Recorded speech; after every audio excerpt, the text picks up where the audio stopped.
o que é o Brasil emocional, o Brasil vivido e o Brasil como símbolo, né? Então, a primeira coisa que a gente vê do Brasil vivido é essa visão do Brasil versus o brasileiro. Então, morar no Brasil é horrível, né? Ser brasileiro é maravilhosa. E é interessante olhar essa dicotomia, né? Você terceiriza o país que você vive.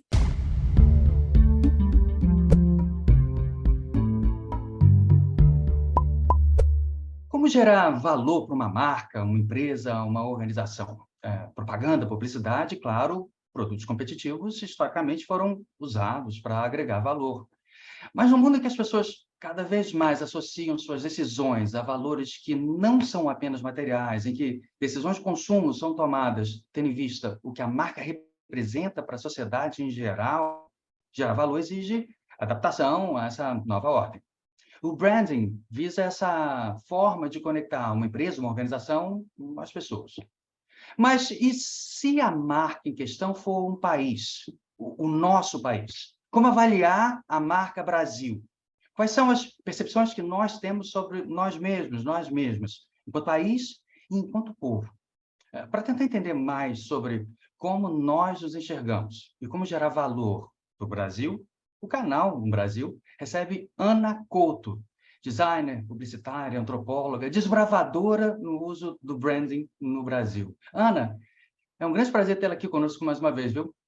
Obrigada, Renata. Obrigada pela introdução, obrigada pelo convite, né? A segunda vez que a gente está aqui falando com vocês, então é um papel muito importante aí que vocês estão fazendo de trazer mais luz para esse Brasil que é difícil da gente destrinchar, né? Antes do começo, aquele lembrete de sempre, siga o Um Brasil nas redes sociais e inscreva-se aqui no canal, tá bom? Ana, deixa eu começar pelo começo. O que é branding? O que torna essa maneira de abordar uma marca, uma empresa, ou, no caso, até mesmo um país, diferente de outros métodos de publicidade, identidade visual? A nossa visão do branding é gestão de valor, né? E quando você está falando de gestão de valor, você tem várias coisas que estão em jogo. Ele nasce de uma visão muito de identidade, de marca, né? Daquela, até a origem da palavra, quando o gado era né, marcado para gerar a identidade de quem era a procedência de qualidade dele. Só que o mundo está extremamente complexo, né? O século XX foi um século que a gente desbravou o marketing, os 4 P's, né? De produto, preço, promoção e placement, né? Como a gente vai colocar. Só que o desafio de construir valor está cada dia maior. Então, hoje a gente vê o branding dentro do alinhamento do que a marca é, então qual é a sua personalidade de marca, o que ela faz, qual é a proposta de valor, qual é a experiência que ela gera, né, para o seu público e como ela fala, né? Então, o que a gente chama do faz e fala. E aí, trazendo um pouco dessa analogia de que marcas são como pessoas, né, o branding quando você vê uma pessoa, né, e você decodifica o valor de uma pessoa, que ela sabe muito bem a personalidade que ela tem, né, ela faz coisas com impacto, né, tem uma atitude que está alinhada com essa personalidade, e ela fala de uma forma alinhada, esse faz e fala é que gera essa diferenciação, esse valor, e essa consistência de construir valor em muitas dimensões, né? Porque o produto é muito importante, então essa experiência com o produto é muito importante, a fidelização de um cliente hoje é fundamental, né? E o impacto que ele traz para o mundo também. A gente está no século XXI, né? Em que questões como sustentabilidade, né? Essa questão global de consumo, de crescimento, a gente precisa estar adequando também ao papel das organizações.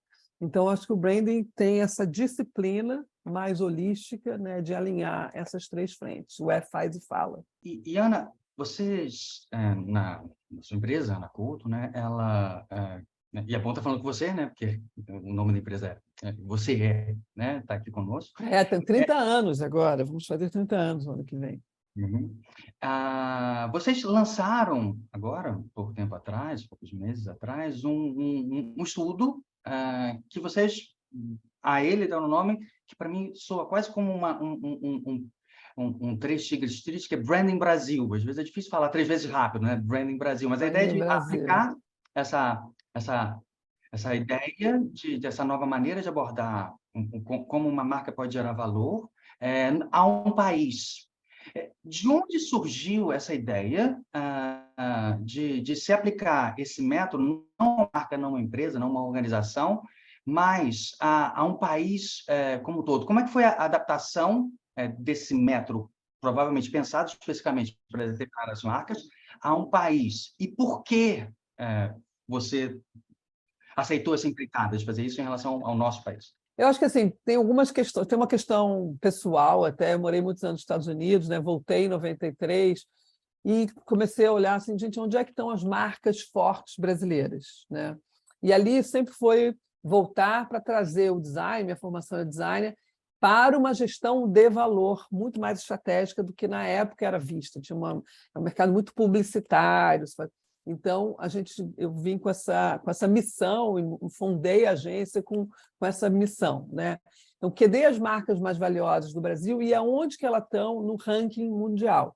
Você sabe que das 500 marcas mais valiosas do planeta, do mundo, a gente só tem uma das mais valiosas, que é o Itaú, né, 300 e 200. Então, assim, uma economia que é a 13ª, 12ª, 8ª, 9ª, enfim, fica ali num ranking de importantes, a gente não ter nenhuma marca nas 500 mais valiosas, ou tem uma só, é um gap de construção de valor, né?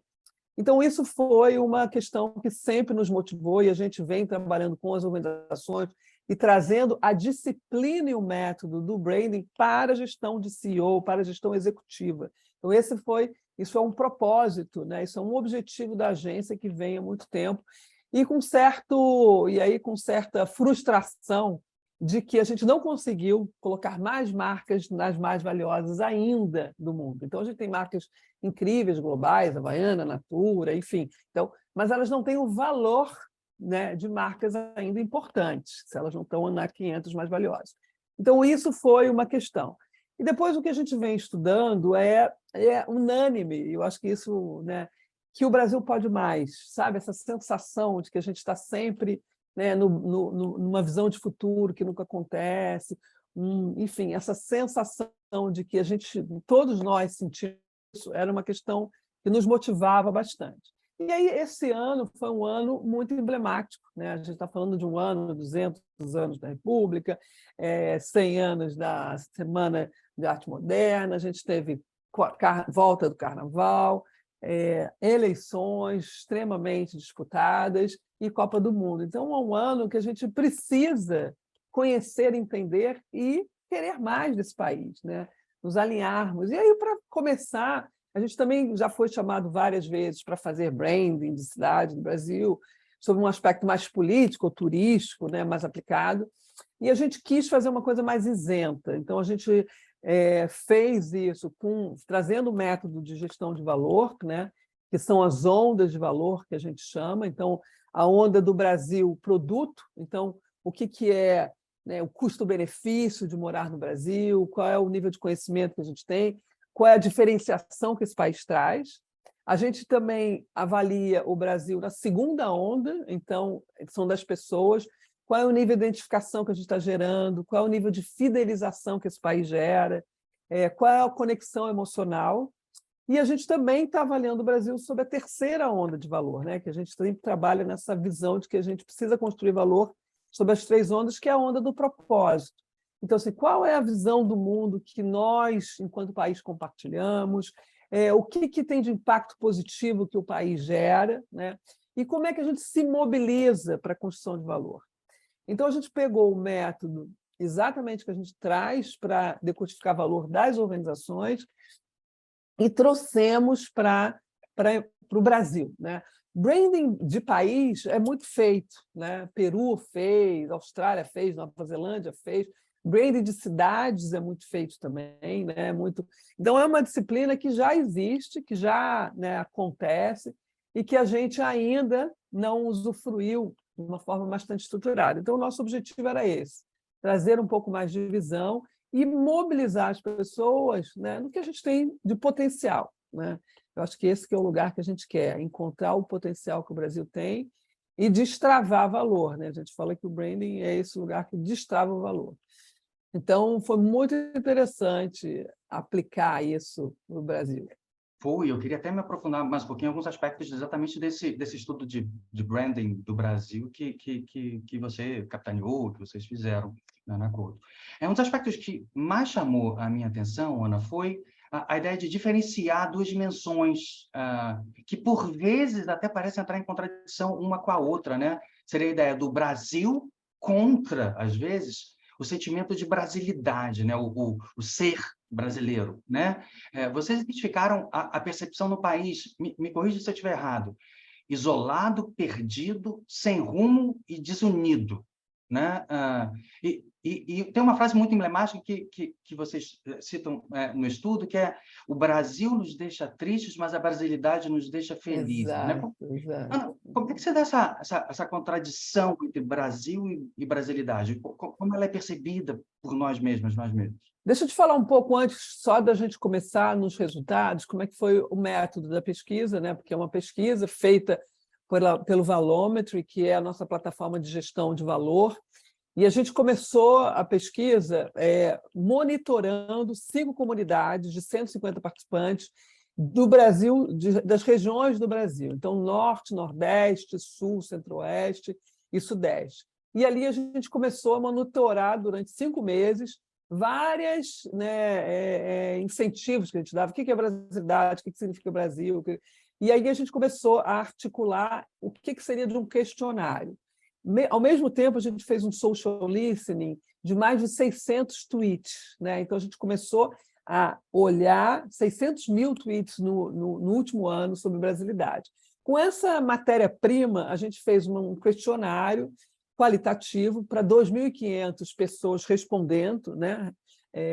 Quantitativo, na verdade, respondendo o que a gente achou nessa matéria-prima das comunidades nos tweets. Então, isso foi um método que a gente aplicou do Valometry para a gente começar os nossos findings. E aí o que você trouxe, que eu acho que foi o primeiro finding, quando a gente abriu primeiro o questionamento, né? O que é o Brasil emocional, o Brasil vivido e o Brasil como símbolo, né? Então, a primeira coisa que a gente vê do Brasil vivido é essa visão do Brasil versus o brasileiro. Então, morar no Brasil é horrível, né? Ser brasileiro é maravilhoso.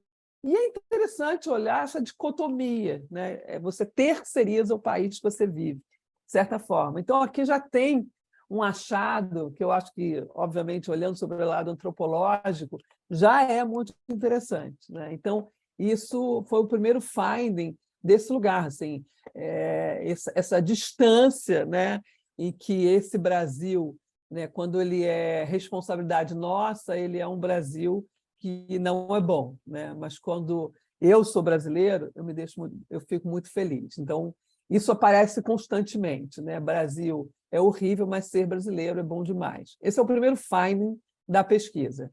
O segundo é quando a gente começa a ver a questão do Brasil vivido, né? Quais são as percepções que a gente coletou nessa pesquisa. Então, 54% dos brasileiros acham o país isolado, 52% acham que o Brasil sempre muda de rumo, né?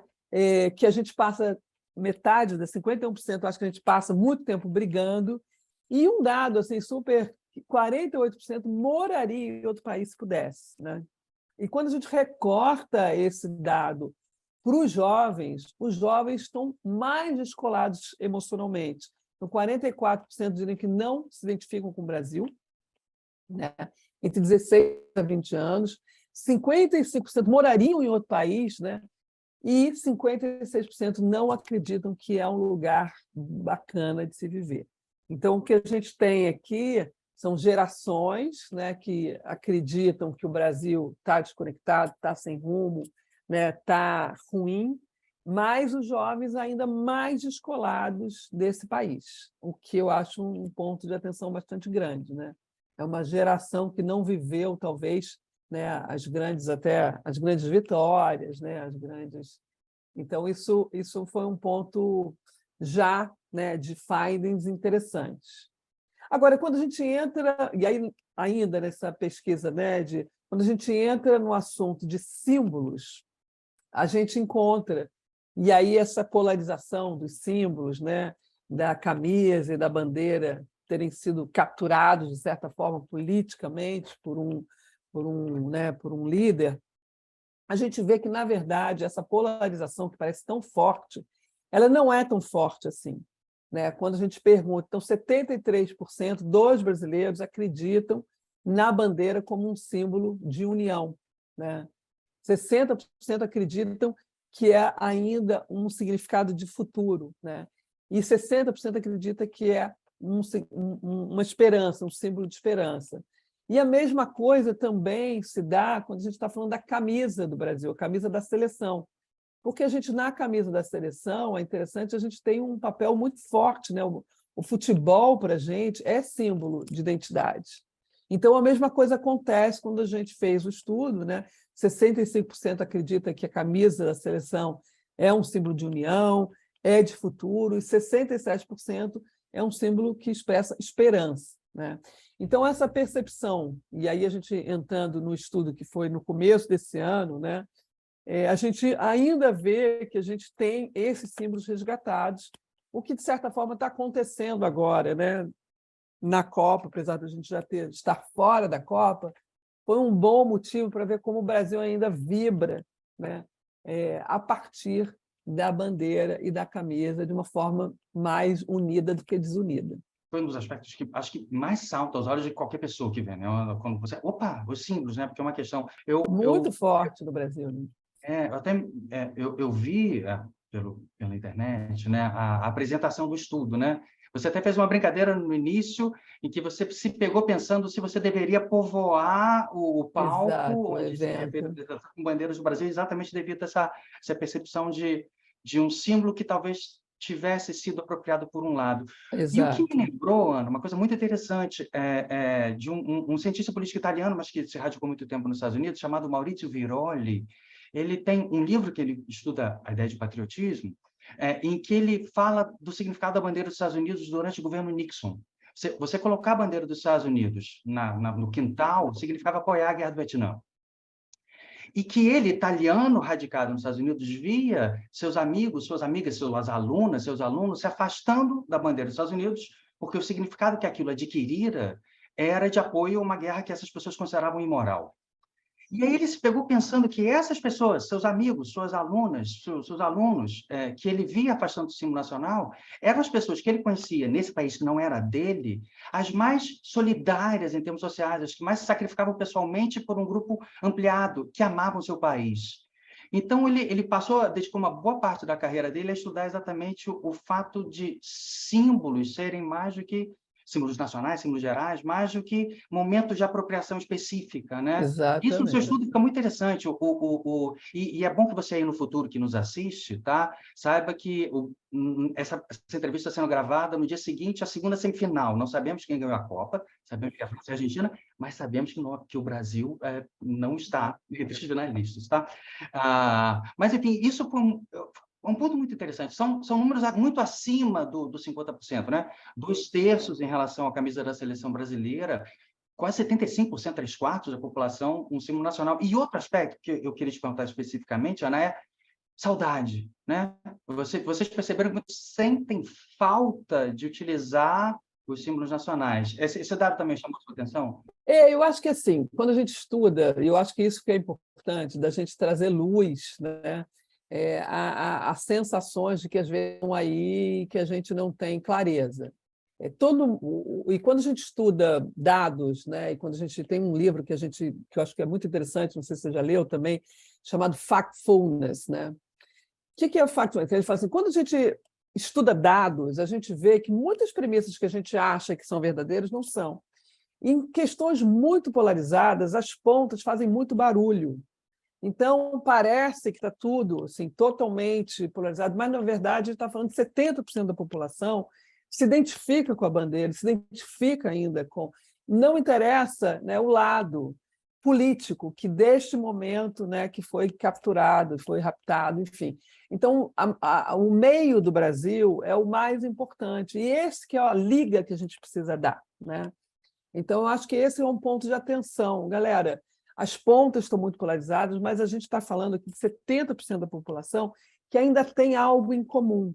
Eu acho que até a bandeira americana ela tem um papel diferente da bandeira brasileira. Eu acho que assim, até morei muito tempo nos Estados Unidos e de fato era impressionante o uso da bandeira como realmente um símbolo de identidade, né? O país, certamente se a gente for fazer essa pesquisa nos Estados Unidos, não talvez assim, o nível de fidelização que o americano tem ao país é enorme, né? Você perguntar, você gostaria de morar em outro país? Certamente deve ser 90% das pessoas e eu vou falar, não, este é o país que eu quero morar.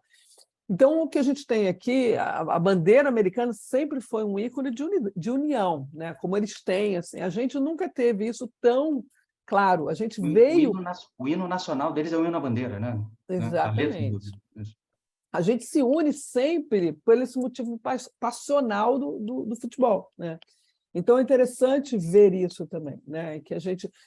Como é que, inclusive, quando a gente pergunta, né, quem representa melhor o país, e aí essa é uma pergunta que a gente faz bastante, em termos de conexidade, né, assim, um trabalho de branding, assim, qual é a personalidade, quem é a personalidade que representa o nosso país? Quem vem primeiro? Pelé, né? Ainda, é impressionante. Pelé, Anitta e Neymar. Então, são duas personalidades do futebol e a Anitta que conseguiu aí trazer, enfim, essa visão global. Então, a gente ainda tem essa relação da cultura brasileira, a identidade do país ligada ao futebol é uma coisa muito impressionante. E bastante intencional também, de certa forma, né, que a gente viu ali, né, até com o rápido da amarelinha, assim, da história, se for decupar a história, você tem, toda a simbologia tem uma questão intencional por trás, né? Mas ela precisa representar algo e acho que o futebol nos representa por esse lugar e acho que e aí eu acho que tem uma coisa da pesquisa interessante e quando a gente começa a analisar a personalidade do brasileiro, né? E aí os atributos de personalidade que mais representam o Brasil, a gente está falando de um país festeiro, né? 59%, alegre, 58%, acolhedor, criativo, forte, trabalhador. Então, são atributos de personalidade também muito interessantes para a gente, né? O que nos une? Qual é a nossa personalidade quanto país?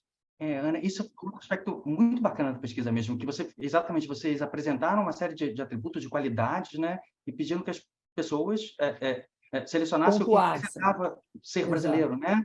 exato. E as positivas superam muito as negativas, né? Você já mencionou, eu gostei muito de Teu Forte, que me lembrou Sertões, do Euclides da Cunha, do sertanejo, né? Mas Exato, festeiro, exato. alegre, acolhedor, muito acima das que, se eu entendi a pesquisa, as que foram mais citadas no sentido negativo foram aproveitador, malandro e oportunista, né? Ou seja, Exatamente, a percepção que nós exatamente. temos sobre nós mesmos, isso me surpreendeu, viu? Eu achava que tínhamos uma visão mais pessimista em relação a nós mesmos. É positiva, muito acima da visão negativa. Isso também te surpreendeu ou foi um dado que você considerou bastante relevante na pesquisa? Não me surpreendeu, mas eu acho que é muito importante a gente abraçar esses atributos como nossa personalidade de país, intencionalmente construir isso, né? Porque eu acho que toda a questão por exemplo, de ser um país festeiro, alegre, acolhedor, criativo e trabalhador, eu acho que são atributos que a gente descreve o Brasil e ninguém mais tem, né? Então, o que a gente chama disso? São diferenciais competitivos e que a gente tem que abraçar isso intencionalmente, né? Então, o que são as festas, o que é o carnaval, o que é o futebol, o que é a nossa, né, cultura? Isso, estrategicamente falando, é uma intenção muito rica de diferenciação do país para o mundo, né? Então, para dentro e para fora. Quando a gente tem essa, né, e aí eu acho que é importante, talvez um passo que a gente deva dar, esse lugar de, né, somos sempre um cão vira-lata, né, um vira-lata, não damos valor ao que temos. E essa, para mim, seria a primeira quebra de paradigma que a gente precisa dar, né? Então, assim, vamos abraçar esses atributos como personalidades fortes que nos diferenciam e trazem valor para a brasilidade, né? Então, eu acho que esse é um ponto que a gente, quando fala, né, de construção de valor, assim, o que te representa de diferenciação que você pode trazer para o mundo de uma forma intencional. Então, aqui eu acho que tem um ponto muito importante, né? Vamos abraçar esses atributos de uma forma diferenciada porque a gente está num mundo em que que talvez só nós tenhamos, né? Não só nós, mas essa soma de atributos como festeiro, alegre, acolhedor, criativo, forte, trabalhador, é uma soma muito interessante, né?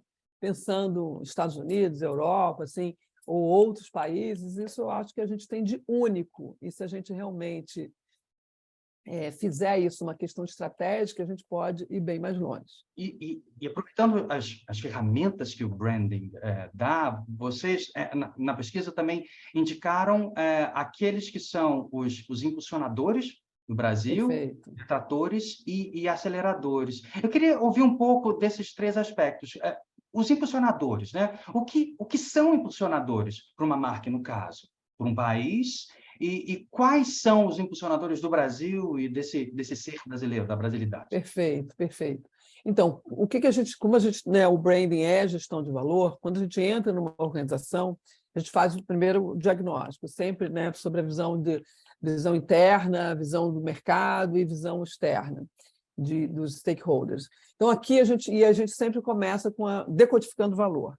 Os impulsionadores são os promotores, as forças que já estão instaladas na casa, né, na organização, que a gente precisa realmente cuidar. Os detratores são as coisas que a gente precisa resolver, jogar fora, melhorar, né, fazer. E os aceleradores, o que a gente pode abraçar para realmente construir valor de uma forma mais, né, intencional, com disciplina. E aí a gente fez esse mesmo método, né, para essa pesquisa de 2.500 respondentes.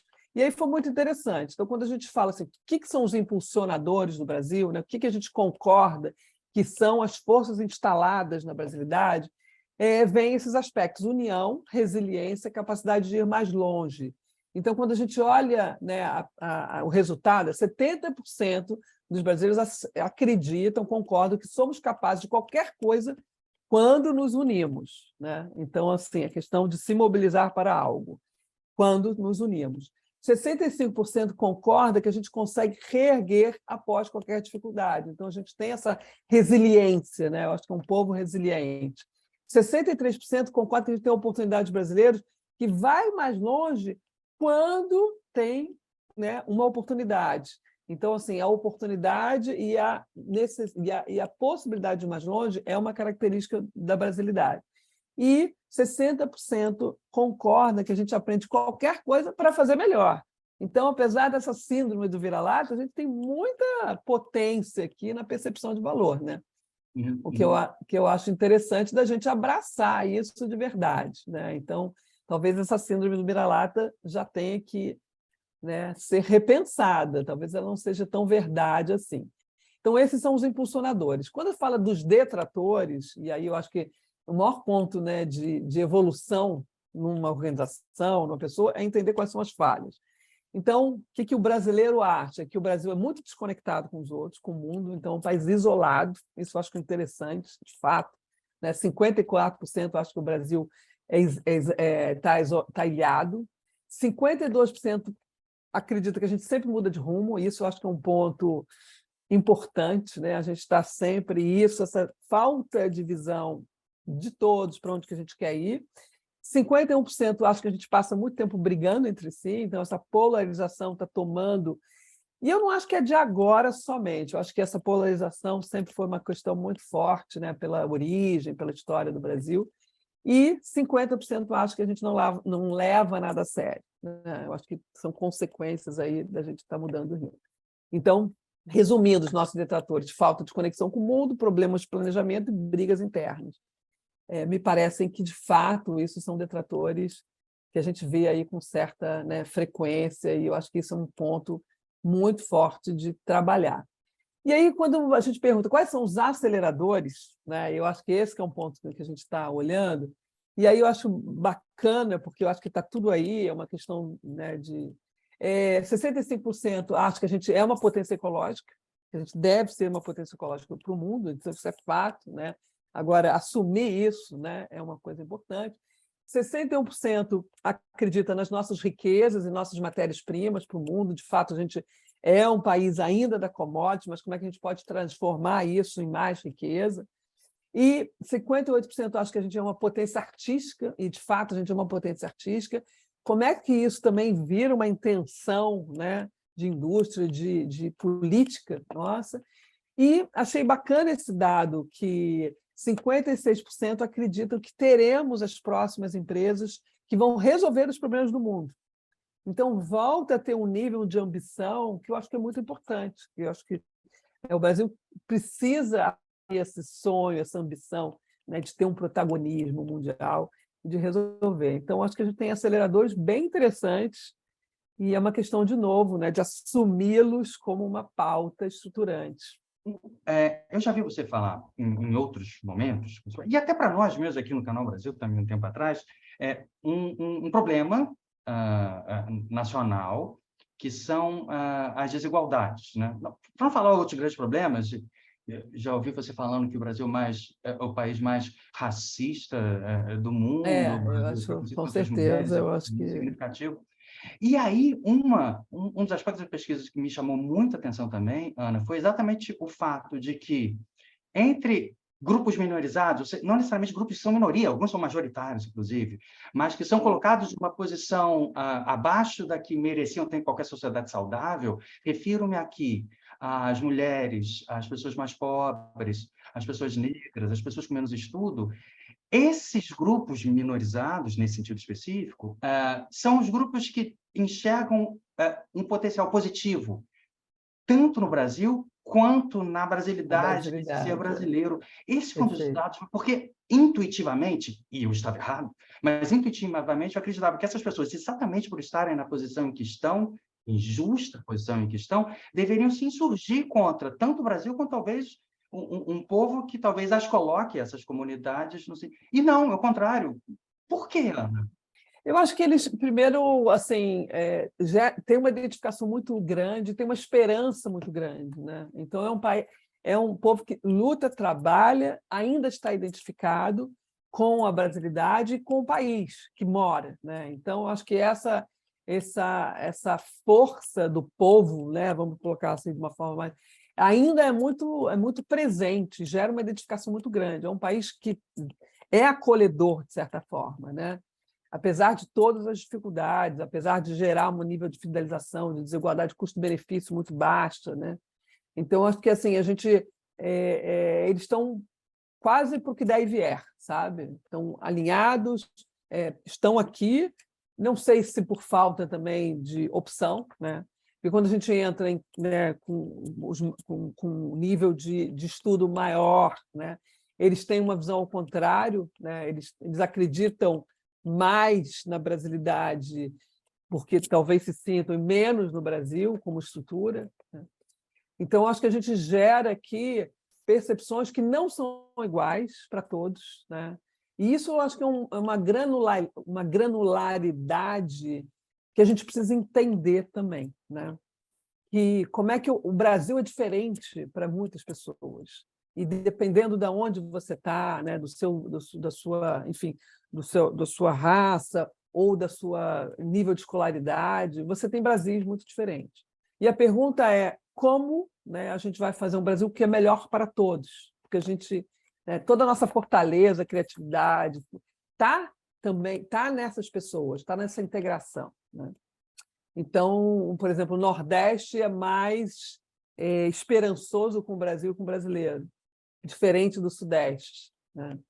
Que vê o Brasil de uma forma mais crítica, né? Os jovens, né? Você Os também jovens de uma até forma mais mencionou desconectada, isso. né? Os índios, por exemplo, né? A população indígena desconectada tanto com o Brasil como o brasileiro, que é entendível também, né? É como se a gente não tivesse nunca abraçado, né? Esse povo originário, que é tão importante também para a nossa geração de identidade, né? Então, acho que a gente está passando por um momento também de começar a ouvir todas essas nossas, né, essas nossas diferenças para ver o que a gente tem em comum, né? E como elas se somam numa fortaleza. E a gente precisa passar por isso. Eu acho que toda essa questão, né, que a gente está trazendo à tona de racismo, né, racismo estruturante, é uma conversa importantíssima, né? Porque a gente não pode seguir adiante sem, né, alinhar todas essas frentes e sem saber que o Brasil, né, tem essa potencialidade na integração, né?